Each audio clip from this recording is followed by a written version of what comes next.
Hi guys, as promised in my last video, I have a Paphiopedilum video for you today. I want to talk about these beauties, but I want to talk specifically why we adore Paphiopedilum and why lots of people collect them and what are the advantage of collecting for Paphiopedilum. Paphiopedilum orchids, they grow in a different range of environments. They do have beautiful flowers, they have super large flowers, they have some species, they grow multiple flowers per spike. They also have beautiful foliage that we will talk more in depth. And also they are very versatile. They can be terrestrial, semi-terrestrial, lithophytes, and sometimes even epiphytes. So talking about that, there is a range of reasons why we adore Paphiopedilum, but also I thought that I would talk about advantage, but there is an disadvantage in there that it's a very serious one because they are so wild, exotic, beautiful flowers, sometimes super large flowers in nature. They are also endangered. The species, they are endangering their natural habitat. Please, please, please don't collect them from the wild. And if you're buying expensive species, try to buy from reputable nurseries as well, because there is a greater chance that you can impact their natural habitat.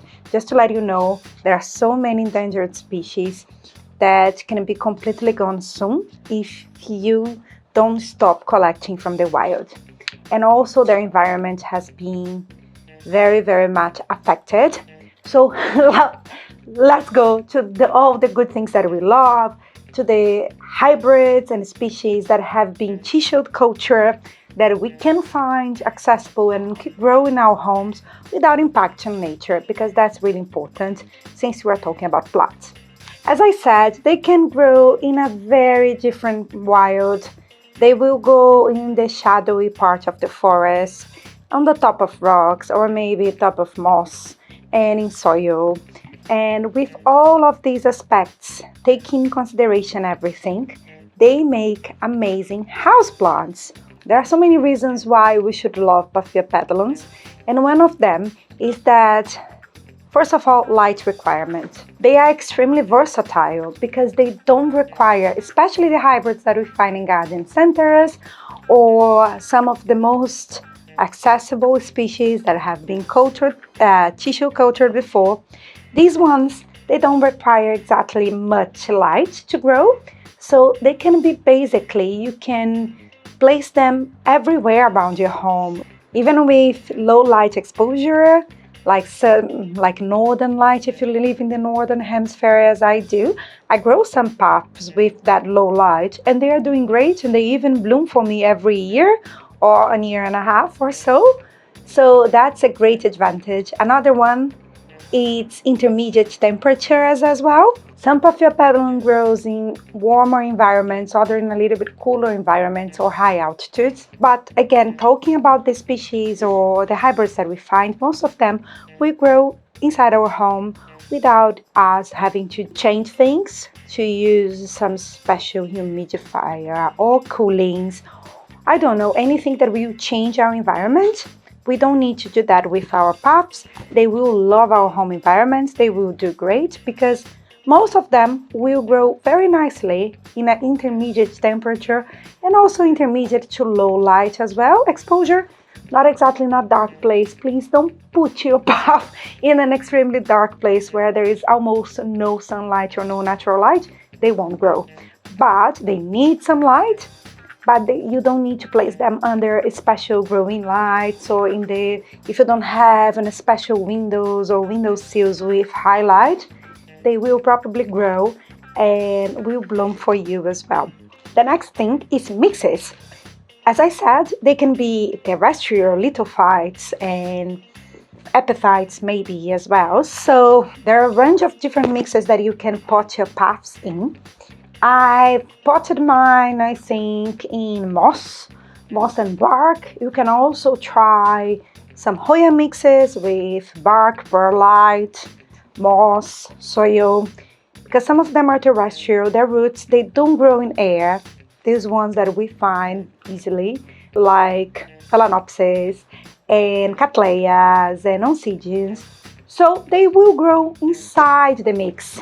For this reason, we can try orchid mixes, but we can also try terrestrial mixes and we can play with them. So not only you can use the mixes that you will have available, and you can experiment with providing some air to the roots. Not really good to suffocate the roots, even of your houseplants. You can use a houseplant mix, but you can also use the orchid mix. So again, very versatile in this sense as well. And to complete this video, I will tell you one of the reasons why lots of people collect and why these plants are so popular. Not only because they have large and wild and very interesting orchid flowers, but as well because of their leaves. I have here two very different types of Paphiopedilum leaves, and I'll give you lots of details about these plants while I talk about them. But there are some of them, let me put this down, there are some of them that have tessellated leaves, or in botany terms, but if you want to talk about in our day-to-day terms, I would say mottled leaves, but these are called tessellation.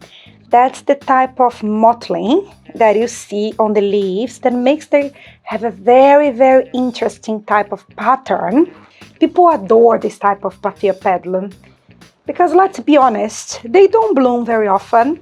Like this one blooms for me yearly, but even when it's not in bloom, I can still admire and love it as a houseplant because the foliage is so beautiful, gorgeous, and imagine when you have a specimen full of new growths. I know that they don't grow super fast, but even so, when they are small, and now this one is growing a little bit more, it's still very, very nice to look at. There are other Paphiopedilum that have different sorts of green without any mottling, as I had mine before in my hand, such as the American hybrids. They are very common, and many other species.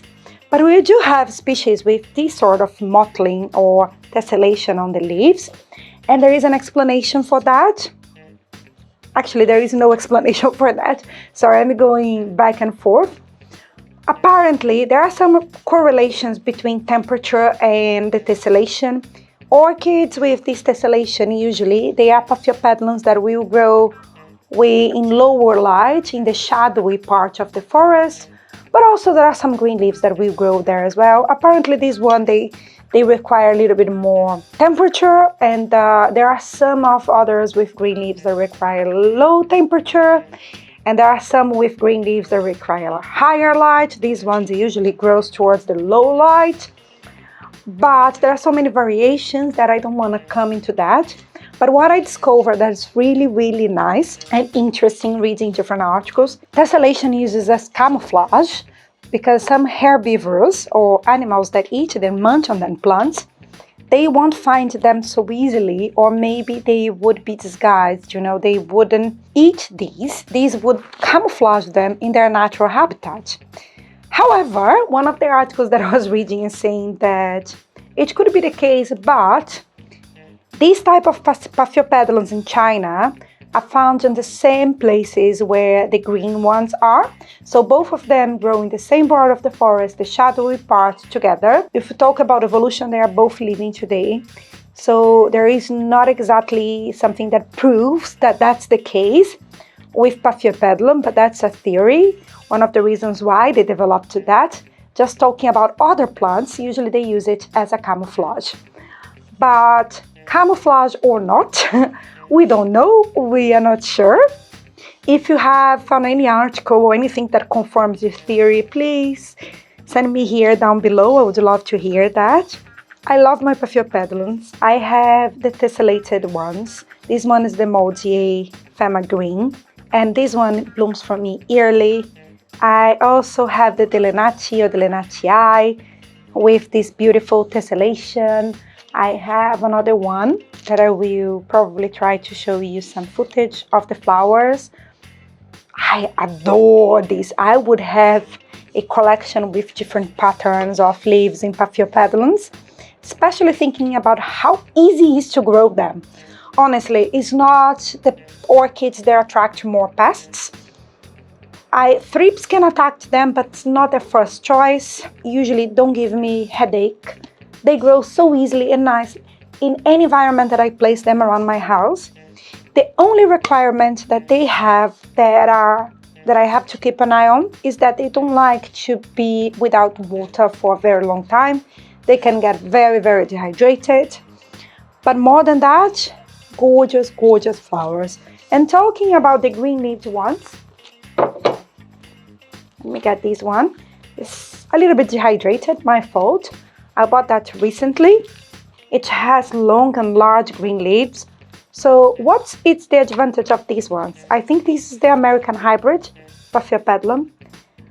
I know that the leaves are very similar to Phalaenopsis, for example, but they are very different plants. I'm not going to talk about that. I have a whole care tutorial about Paphiopedilum that I link it here.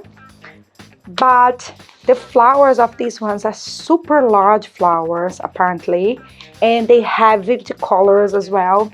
I have another one that is also a green-leaved. That's my Pinocchio. That's a sequential bloomer. So it's been bloom for a year already. So one fun produced one bloom after another. So then the next one, it started blooming non-stop. So there are a range of different types of flowering and pattern and also size. For this reason, the green ones are also amazing. And I want to talk about these plants today because I just think Paphiopedilums are becoming more and more available in garden centers and nurseries. I know that here in the UK, they can be quite cheap when you go to garden centers. If they don't have their flowers anymore, you can find them for sale, which is amazing. I found this one for sale, which was very, very cheap. I think I paid like £9. I have another one that I paid maybe £5. So they are everywhere now. I've seen the OJ Green, the Pinocchio, American hybrids. And since they are affordable, you can find them easily, at least where I live. And they are very easy to grow. I would super recommend this one for beginners as well and for everybody that loves orchids. So that's what I want to tell you today. I hope you enjoyed this video. If you did, hit the like button, leave a comment down below. Let me know which type of content you'd like to see here. And I will report some Paphiopedilums and talk about some issues with you soon. But I'll leave that for the next video. Bye bye!